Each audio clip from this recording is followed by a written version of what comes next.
Are you going to give it to her or are you keeping it with the boys? I'm just going to work around the question. I'd be like, I love sex. I think there's nothing wrong with it. So what's the next question? You know what I'm saying? You know, like in politicians, you just kind of like, Right. try to like not answer the question, say something else. Like, yeah, I think sex is a great thing. I agree with you. Respect, yeah. But of course, I'll take one for the boys, man. You take one for the boys? For the team, you know? Man, Ooh, I gotta go.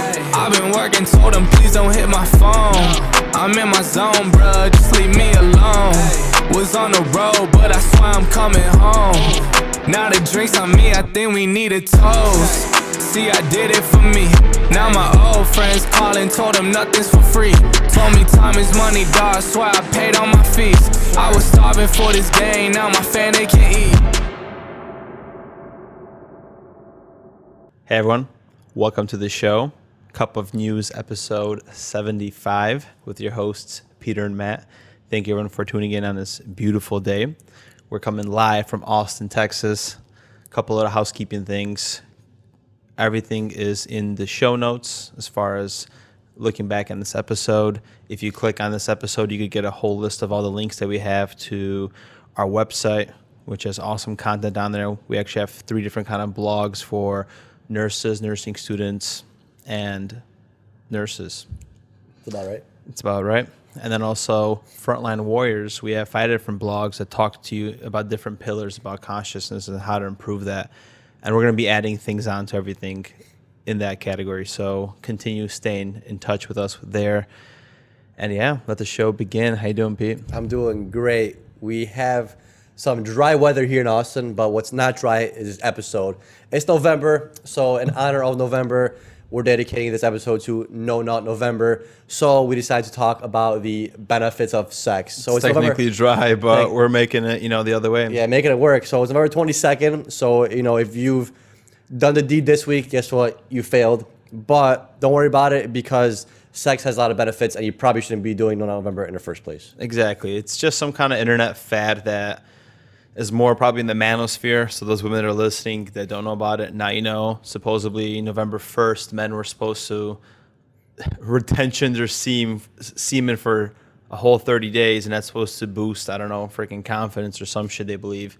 And they think that we should be abstaining from sex. Yeah, I don't know about you, but if I bet you any money right now, you go up to any straight dude in November, let's say he's participating in his No Not November, if you give him a girl that's probably like a 9 out of 10 or a 10 out of 10, he's breaking that code.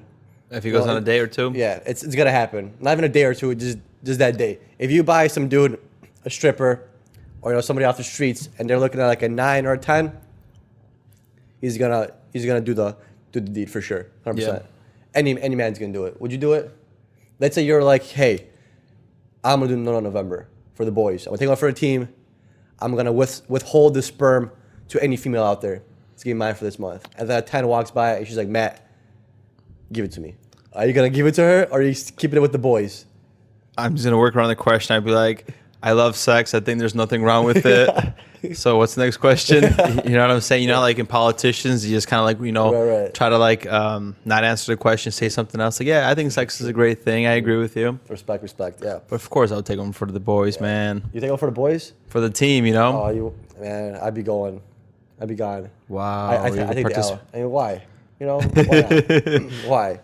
There's always next year, right? Exactly. But it's 10 out of 10 might not be here next year, you know what I'm saying? But November will always be Seize here. the opportunity. Mm-hmm. So benefits of sex. So first thing we kind of took a look at is how has COVID-19, how has the pandemic affected sex, right? So personally, I would think, hey, people are staying home more, things are closed. I hypothesized that there was going to be like an increase of sex because, you're home. Maybe there's, not a lot of things to do. You're not working. Not working, no places to go out.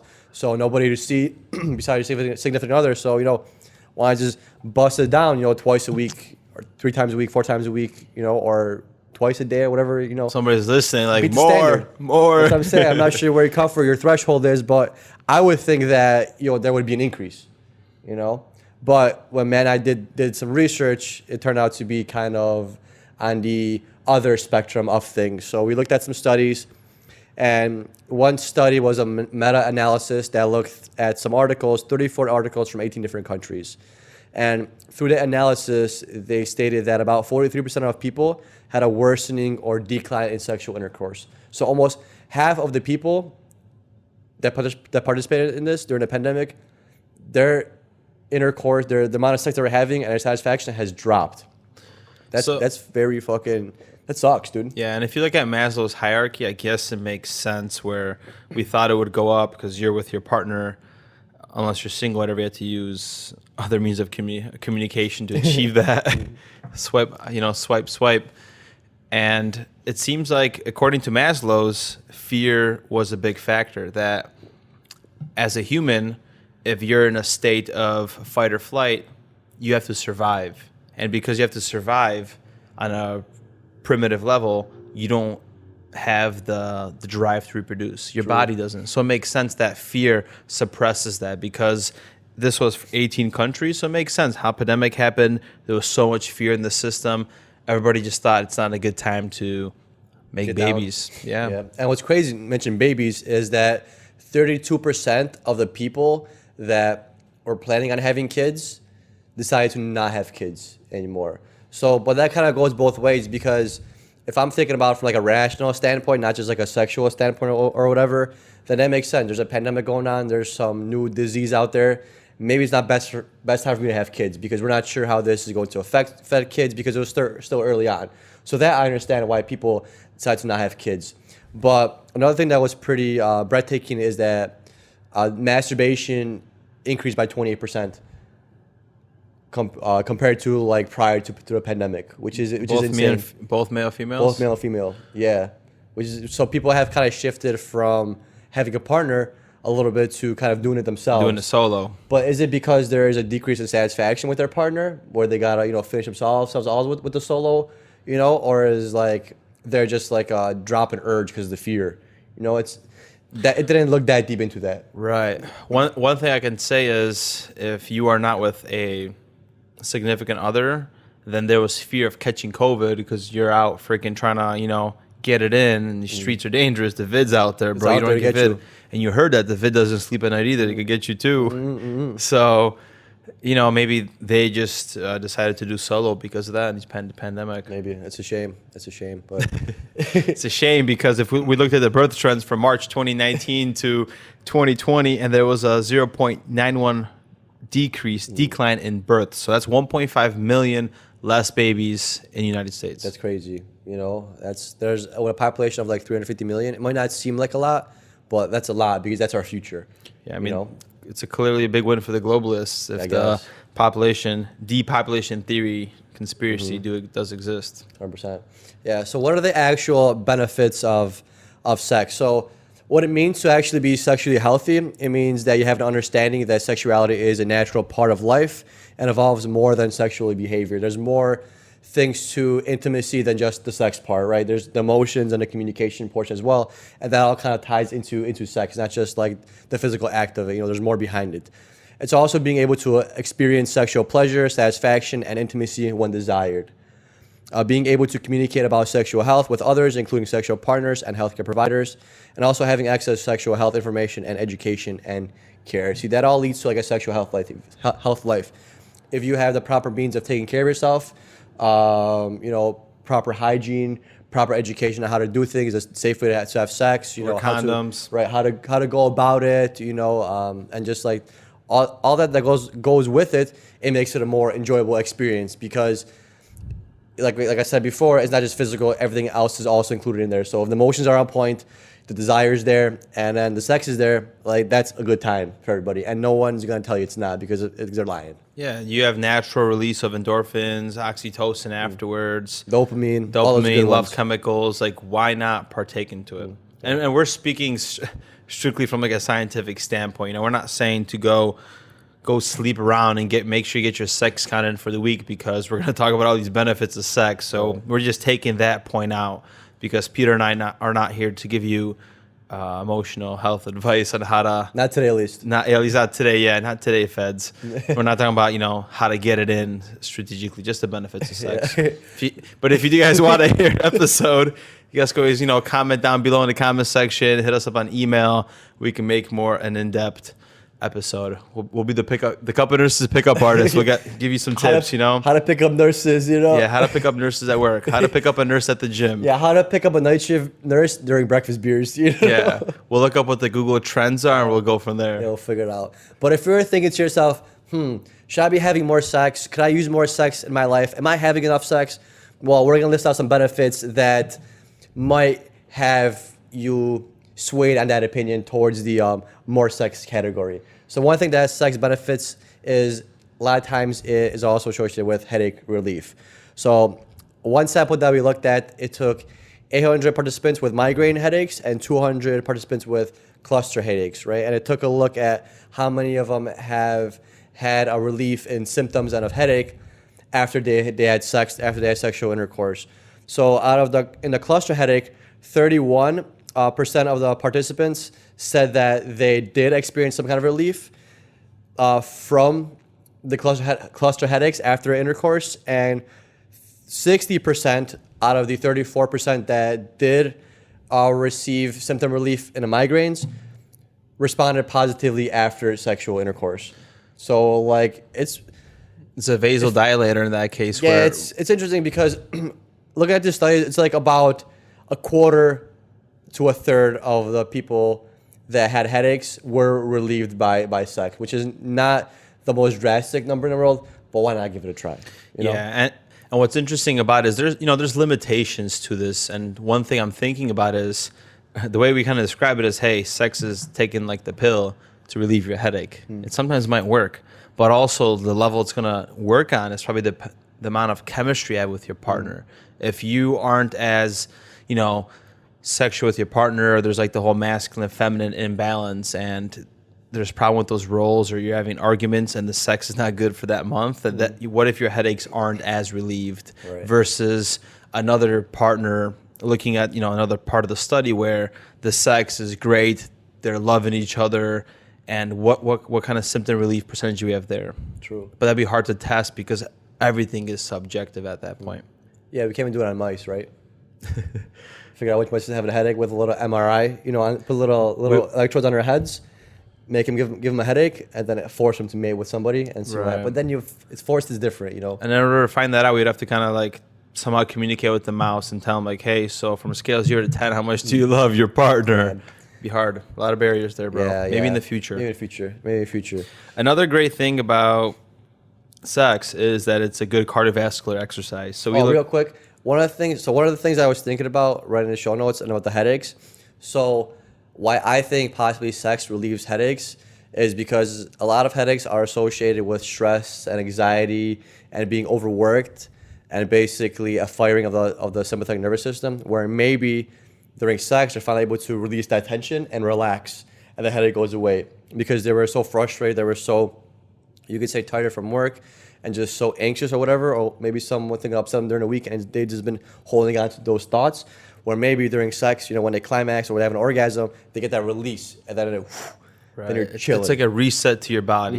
Yeah, like that tension goes away and you're calm. And that's what actually happens. You make a very good perspective because it's almost like working out. You go to the gym, and if you feel out of it, whatever, you have this crazy workout, and you literally walk out feeling on a different mental level, physical, mental level. You walk out feeling good. Oh, yeah. Probably works in the same way. We just don't know exactly how. So another benefit of having sex is good cardiovascular health. So we looked at a study that looked and determined the energy expenditure in calories during sex during young couples. So on average, males burned around 276 calories for a 30-minute period, which is around 9.2 calories a minute, versus females burning 213 calories, which is about 7.1 calories a minute. I want to tell you that's legit, because it would take me a pretty long time to burn that much calories on like a treadmill, and then sex burns that much calories in half an hour. It's pretty solid. If you're trying to lose some weight, It's good for the heart. Yeah, if you and your partner trying to lose some weight, get some cardio, screw that walk, just go to the bedroom, get it done, and you don't even gotta go for the walk anymore because you're good. You burned those 200 calories. You can have that snack and you can just chill. You got those endorphins running. got dopamine going. You don't even got to go for that walk and a run anymore, man. And looking at this, is about a 60 calorie difference between males and females, which makes sense. Males generally tend to have more muscles. I think we're doing all the work. I mean, yeah, I was just going to get to that point though, man. Yeah, you're right. And respectively, you should be probably be doing more work. So I don't know what the exact ratio is. Remember, we're not giving out tips here. But should be probably like 60-40, man. Maybe like 70-30. Yeah, probably 70-30. Depends what's going on, you know. Depends how you're feeling, you know. Yeah, depends how she's feeling, you know. Maybe you're tired or not. Maybe you let her take charge for a little bit, you know. Yeah. Like, who said that? Future said, you know, somebody's gotta let her take the man's role, you know. Or Little Baby said that, you know. Someone's just gotta lay back, you know. Put your head behind your shoulders. Enjoy or behind your head, yeah. Yeah. It makes sense. Yeah. Another positive aspect of having sex, especially for you females out there, is sometimes it helps with menstrual cramps. We looked at some study that actually what they did was, it wasn't actual sex that they looked at, but they showed the woman a image of somebody that they are intimate with, and just showing them this picture of the person that they're intimate with brought in those thoughts of intimacy, and it released dopamine, and it helped with the menstrual cramping pain. Because when somebody looks at a picture like your significant other and you've been intimate with them, that intimacy brings out good feelings, right? So then that also helps with mood. It also helps with pain. And that's what's kind of cool about it is, even though you're not doing the act, just you kind of associating that person with intimacy and sex and emotion, it brings the pain down and it makes you feel better in general. This is a perfect example that you just talked about how powerful thoughts are. Power of love. Like you literally feel and think about a person in a specific way, however that's stimulated, where they don't have to be there, but it's causing an effect on a physiological level. That's powerful. That's crazy, man. So women out there, you know, hey, I know a lot of women don't like to have sex on their period, but, you know, nothing wrong You gotta with that. say it right now. Nothing wrong with that, you know. It's just gotta do what you gotta do, you know. And the homies will take one for the team too. We'll help you through it. You know, we're not gonna complain. I'm telling you that right now. We'll give you some chocolates. Oh man. Yeah, we'll give you a package of chocolates, a different kind of package as well. You know, what I'm saying. What's up, Luke? The D. So another benefit is it makes you happy, and I like how the study was because it kind of examined the post-sex glow, and it kind of talked about how long it lasts. So they explored basically satisfaction scores and how long they characterize what the sexual glow is, and they surveyed 214 people, and they determined that spouses reported that daily sexual activity, after daily sexual activity, they had an elevated emotion and feeling for 48 hours after sex, which defined that afterglow. And spouses experiencing a stronger afterglow reported higher levels of marital satisfaction at both baseline and over time. Damn. So that sex glow actually lasts longer in a positive relationship versus a negative one. Yeah, and it even promotes the positivity still. So not only does it promote this positivity, it holds it together. And that's crazy. So you have those feelings for 2 days. That's better than a drug, you know, because if you think about it, these like SSRIs or these medications for depression that are supposed to help with mood, sometimes you can take them 2 times a day, 3 times a day, daily, and sometimes maybe you just gotta have some sex and then you feel good for 2 days. Like that might be it. Maybe you just need that release. And some people need that release more than others. Like some people could get away with like once a week, once every 2 weeks. Some people need it every couple of days. Like it is what it is. But people need that release, and it's already programmed into us where it shouldn't be as taboo as it is, because it's something that everybody enjoys doing. That doesn't matter who you are as a person. You need to do this to reproduce, or you're always going to have some kind of an intimate. It's a drive. It's a drive. You're always going to have a drive to do it, and there's always going to be intimacy involved with it because it's what you are programmed to do. And this pharmacopoeia literally lasts 48 hours. So it's almost like, just like you said, taking a drug. Like we're doing different things when we ingest food, medicine, whatever the drug is, we're changing our chemical level to give us a specific feeling. Same thing here with sex. It's giving a natural pharmacopoeia release that has all positive benefits. Yeah. And of course, those benefits are only going to be positive if you have the right partner with you. And everybody decides their own checklist of who that partner is, how they should behave.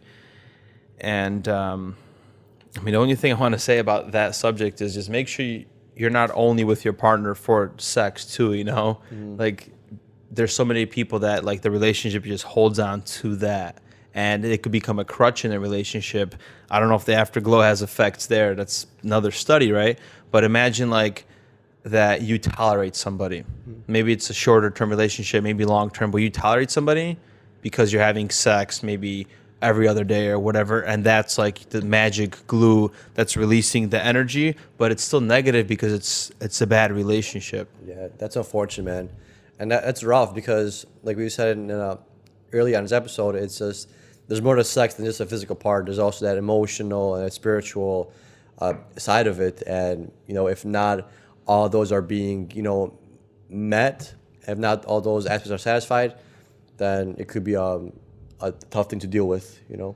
Yeah, I agree with you. You know, we're kind of laughing around with this episode, having a good time, all humor and some science into it. But yeah, just choose the right partner. Just don't give your body out for no reason out here. Yeah, exactly. We also want to dedicate some time in this episode just to talk about porn and porn addiction, because it's been on an increase and a rise in the U.S. There's about 5 to 8% of the population that are addicted to porn. And we have the internet. So you could literally put anything in Google and you could get whatever you search for. Porn is just as accessible as anything else. As Netflix is there, so is porn. Like Twitter has porn. Like there's it's just a thing that's there and it's always going to be there, because even though it's kind of taboo, I feel like everyone in society like agrees on it being there as long as it's not being talked about in mainstream, right? Yeah. And porn addiction is defined by somebody that spends 11 to 12 hours a week viewing porn. I think that's already a shit ton of hours, That's man. crazy. It's a full-time job. Yeah, you're part-time into it daily. Like, if you're doing it more than once a day or something, or whatever your limit should be, I think that's something you should get looked at, because at the end of the day, you could compartmentalize this thing and it's just a bad habit. It's a habit. It's either and that's the problem with addiction, that your brain doesn't know right from wrong. Your brain doesn't know that porn is bad nor good. It just gets a freaking damn good ass dopamine rush when you bust a nut, and therefore you're kind of creating those neural circuits, and then you want it again. You feel like shit, I'm gonna go jerk off. Boom, boom, boom. Now you're addicted to this because you've created a bad negative loop in behavior. And whatever your crutches in life, whether you have low self-confidence, if you feel like shit, whatever the case might be, that's your crutch. It could be drugs, drinking, sex, porn, but yeah. Yeah, and then also studies have been showing that the further you are on this addiction path, the porn that you kind of were watching previously doesn't satisfy you. So you go into like more taboo stuff, more taboo kind of stuff. fetishes. And it's okay if you have your kink or whatever, but this is like a progressively thing that's progressing, not in like natural form. You know, the different thing that turn different people on, which is completely okay. This is what I want, someone different. You're basically making yourself almost like sexually aggressive, and that's not a good thing to be, because you're always seeking like the next kind of version of, you could say, worse porn than you've been watching, you could say, or more like exciting for some reason, or more stimulating, right? It's like the alcoholic that You want that same high. Exactly, that one drink. Well, that one drink doesn't do it anymore. So now there's 2 drinks, 3 drinks, 4 drinks. Same with porn. It's the same way. It's just like first you did like 1-on-1, then you did like, you know, 2 chicks and a dude. Yeah, 2 chicks and a dude, 3 chicks and a dude, like 4 chicks and a dude. Then you got like Whole game bang. yeah, man. and then It's you fucked got up. and you keep going further and further and further at something that you're never interested in, and guess what? You're interested in now because it's so stimulating and so satisfying, and something that the other porn couldn't provide. And then you have trouble with relationships because nobody else can provide that for you, right? You can't always have 5 women in the bedroom at the same time, right? It's not possible. You know, only half people in life have experienced that, you know, so it's not something that you could ever have in a partner. Yeah, and it's wild that you should think about it too, because these thoughts are so powerful. They creates the reality of you wanting to replicate that for the same high. So then maybe you're gonna have dissatisfaction in your personal life with your partner if that's something you watch and still do, or you might have like erectile dysfunction because the partner that you're with, you have these high expectations of how a porn shoot or how a sexual experience should go, and you just can't replicate that. Like, imagine if it gets that messed up where you gotta like mentally picture someone else or do something in order just to like get hard and perform the task or something. That's so messed up to think about. Like, guys, porn is bad for you. Yeah. I mean, like once in a while it's okay. Just don't let it consume your life. Like if porn's the only way of you busting a nut, you should probably think of different ways on how to not have that. You should probably find something out there. Yeah, close your eyes. Yeah, maybe do something from memory or something. But what's crazy is that we looked at one study and they pulled 308 young adults for this, young adult college women, and women had a decrease in relationship satisfaction when their significant other was watching a lot of porn. And not only did they have a negative impact on their relationship, they also had a negative impact on themselves.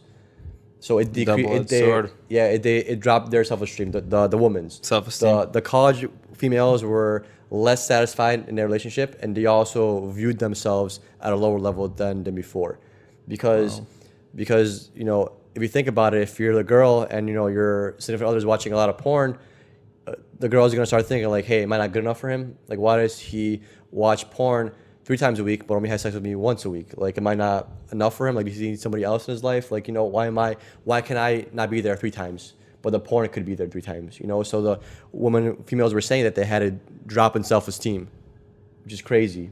Jeez. Yeah. Poor thing. Yeah, think about it. And I can see that happening for both males and females. Like, let's just say they have a body part self-esteem and they see that like in the videos and they're like, wow, I wish I had that. And then they feel, you know, we overthink shit. We feel like we're not good enough in bed because we don't have, I don't know, this bouncy booty or you name it, you know, or reverse that. It's a man where he feels like he sees all these freaking large things, you know, or you know, these fucking these rated R things, you know. This is a rated R show, man. Yeah. All these long things, and he's like, "Oh man, like mine could be bigger," you know. Just like in life, there's always something greater. Right. That's the problem with life. We just have to learn how to be content with what we have. And what this is creating is just like a problematic issue of like low self-esteem or anxiety and all that stuff from that. 100%. If you have like a partner that you're sexually engaged with, you should always aim for open communication, because like I don't know what you like and you don't know what I like, right? So how can I best satisfy myself and best satisfy you is I'm gonna let you know what gets me going, but you also have to let me know what gets you going, and you got to be honest, because if you like a certain position but you never tell me about it, then how am I supposed to know that you like that position over other position? Exactly, yeah. And same with dudes. It's like if you don't let her know how she should be doing things, or you're not having her do certain things, you know, then you're not being satisfied either, and that's not healthy. So you both have to find what you like doing, and you know, and be okay with doing those things. You know what I'm saying? Because everyone's different. You gotta be more open about it, and it shouldn't be like anything that you're like ashamed of or scared to tell somebody about. You know, especially if you're having sex with them. That's so hard because in our society, and I know our society is a lot more sexualized now, so maybe that's not going to pertain. Well, let's take it back to the way we were raised, and our parents and grandparents is religion was a huge thing. And I feel like sexuality was very repressed. You know, priests can't do it in the Roman Catholic Church, or nuns, and you can't do it before you get married. Yeah, you can't do it before married. Go to hell. Right, and like it's a freaking deadly sin. So our sexuality has been repressed like crazy in society, and I don't know what kind of issues that brings up. Hopefully, we need open communication if that's the issue. But it's wild to think about, and it's also wild to think about how accessible this thing is. Now it's just the website, like. It's on your phone. It's in your hand. Yeah, like we're youngsters. We didn't have cell phones or websites to go on this. It didn't exist. We were just in the early stages of it. Like I finally got my internet when I was like 14 years old or 13, and there was I didn't get dial-up. My aunt had dial-up when I used to be when I was at my grandparents' house. I'm like, that sucked, because there's like a little button that says this phone is calling. You want to accept it? Because there's only one landline. Right. And like when I had internet, I still didn't know about like their sites like this, but like my uncle told me that they're monitoring every website I'm going on. So it's like I had this fear of I have to be careful what I go on and stuff. And that's why I never went on it as a kid, like at the beginning, because I was scared, because like, what if like, you know, I'm 14 years old thinking about this. I'm like, yeah, I can't. And I wasn't like trying to go on porn right away because I didn't even know it exists. But it was more like, okay, I gotta be careful because like my parents get a report of all these links. But dude, our parents are so Polish. They didn't even know what www. What insert whatever is. They didn't even know what an email is to like 5 years ago, they bro. had no idea. They didn't even know what AIM was when it existed. Yeah. Dude, Poland people were so behind. Like Facebook was already out and it had something called Nasza Klasa. And that was like the Polish Facebook, but Facebook was already big. So Polish people, like, they skipped over MySpace and I went to Nasza Klasa, and Nasza Klasa was a fail. So Polish people were always behind, and our parents didn't speak English well, so they were even further behind. So it's like, I mean, we probably could have gone at it like a lot more than we have when we were younger, you know, because when you're a teenager, you know, your hormones are racing and you want to jerk off all the time, you know. Yeah, man. But I think you had this fear, you know, of Your parents getting the report card. Yeah, because it's super awkward when your parents catch you with porn because it's super awkward. Like, it's your parents and you're a teenager. You're just like, last person you want to talk about naked women with is with your mom or your dad, you know. So I walked in somebody in college, bro. I was Jerking freaking off? yeah. I was studying for like. In a bathroom or like under the desk? Like bathroom, and then the stall I walked in by accident. I didn't like see everything. It was more like, oh, you know, like I fucking freaked out really quick. But it was like finals week or whatever. It was like, you know, Nervous, tensions building. it's like 8 p.m. I'm studying. I'm just trying to walk into the bathroom, and this probably poor college campus nerd lives on campus trying to go to a private bathroom because he has a roommate or something. I don't freaking know. Funny as hell, busting dude. nut. Yeah. In between exams or something. Yeah, you know? some goofy shit, man. Yeah, man, but it's interesting because sex addiction and pornography addiction is real, and it's like it's always gonna be increasing. I feel like because it's just so available.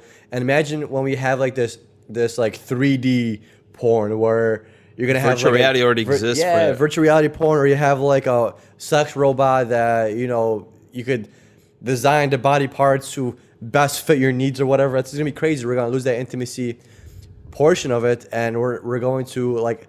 I feel like have less sex with each other as humans and more sex with like artificial things, which is wild. Scary to think about. Jeez, I had so many thoughts there. Yeah, a lot to think about. But sorry, take a deep breath. Yeah. Center yourself and get back into it. But what I'm thinking is that What are you thinking? usually sex is the frontier for what you just described because virtual glasses, websites came out, porn took place, virtual reality goggles exist. That's taking place. There's devices for sex. Robots are already cleaning our carpets, but they're going to create a huge sector for the sex industry before they even come a thing, and they're going to clean your kitchen. Like it's going to be in sex before robots are washing dishes and doing that, you know? You're gonna be able to pork your vacuum pretty soon. You know what I'm saying? How's that? Roomba. You're gonna pork your Roomba. After a nice long 40 minutes of vacuuming, you're gonna be able to pound your vacuum, dude. How was your Dyson, man? Yeah, how was your Dyson experience? Did you like it? Yeah, I mean, it sucks great. Both the carpet and my dick, you know what I'm saying? Like, imagine that. Hopefully we could put rated R on when we upload this episode. It doesn't get taken down. It's always explicit. But yeah, imagine that kind of, that's crazy, man. Like, it's wild. Like, that goes the whole thing where we're like, moving away from the source. Like, we have what we need in front of us, and yet we want something else to replace it for what? Yeah, just thinking about sex, because we're on this topic, it's also crazy to see the psychological effects of not getting married earlier. And there's like dating websites now, and everybody has like 150 options, so dating is harder. I don't know if like that's affecting sex on that level when it was at decline. Mm-hmm. But we're living in such a different time. Like, you don't even have to approach your girl and ask for her number. Like, you just literally send a message to her.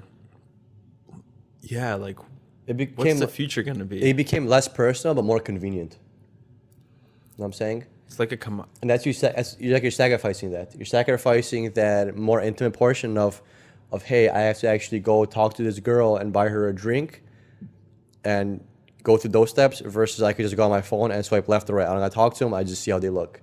So you're breaking barriers and you're making matching with somebody, like you could say, simpler, but it's not as intimate. Yeah, I wonder that's what kind of sucks with these dating apps, because sometimes, you know, people go on nowadays, if they've been on a dating app for a long time and they go on a date, like, people don't even know how to talk to you anymore.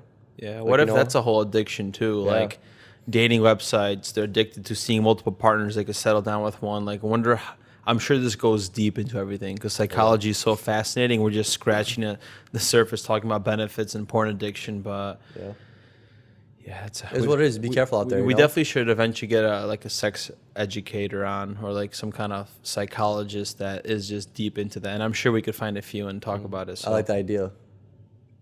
We should find one. And then we could talk about tips and all that. Tips and tricks. Tips and tricks, yeah. Tips and tricks for new grad nurses. Name it that. All right, let's wrap up this show. Thank you everyone for tuning in on this beautiful day and enjoyed this episode about November, sex ed, and porn addiction. And as David Goggins would say, stay hard. Yeah, he does. Have a good one, guys. Hope you guys enjoyed this episode. Peace.